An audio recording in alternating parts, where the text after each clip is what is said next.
कोई भी घटना उसी पल में सही या गलत नहीं होती। कुछ सच ऐसे होते हैं जो सामने आने से पहले सवाल बनकर घूमते रहते हैं। फरवरी 1922 उत्तर प्रदेश का एक छोटा सा कस्बा चौरी चौरा। देश में आज़ादी की आग सुलग रही थी, लेकिन हाथों में हथियार नहीं, हाथों में था अहिंसा का वादा। हजारों लोग खामोश नहीं थे, पर हिंसक भी नहीं। वे सिर्फ एक जुलूस थे, नारों के साथ, उम्मीदों के साथ।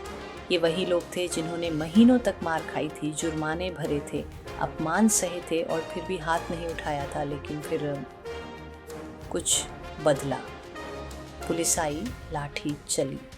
भीड़ पर सिर्फ लाठियां नहीं चली, उन पर बेइज्जती बरसी। कुछ को घसीटा गया, कुछ को मारा गया और मदद की हर उम्मीद टूट गई। भीड़ बिखरी पर टूटी नहीं, और यहीं से कहानी का वो हिस्सा शुरू होता है जिसे अक्सर सिर्फ हिंसा कहकर खत्म कर दिया जाता है। सवाल ये नहीं था कि वे अहिंसक क्यों हुए, सवाल ये था कि उस पल उनके पास बचा ही क्या था। उकसावा, गुस्से और अपमान के बीच भीड़ ने थाने को घेर लिया, थाना जला। ये कोई योजनाबद्ध क्रांति नहीं थी, ये एक पल का विस्फोट था जहां डर, गुस्सा और इंसाफ की उम्मीद सब एक साथ जल उठे। 22 पुलिसकर्मी जिंदा जल गए, देश सन्न रह गया। और सबसे बड़ा झटका महात्मा गांधी को लगा। उन्होंने असहयोग आंदोलन वापस ले लिया, ये कहते हुए कि ये मेरी सबसे बड़ी भूल थी।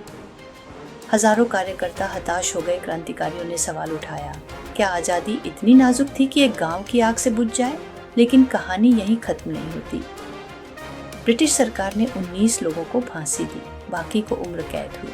आज भी इतिहास पूछता है, क्या चौरी चौरा एक अपराध था या दशकों से दबे गुस्से और अत्याचार का विस्फोट?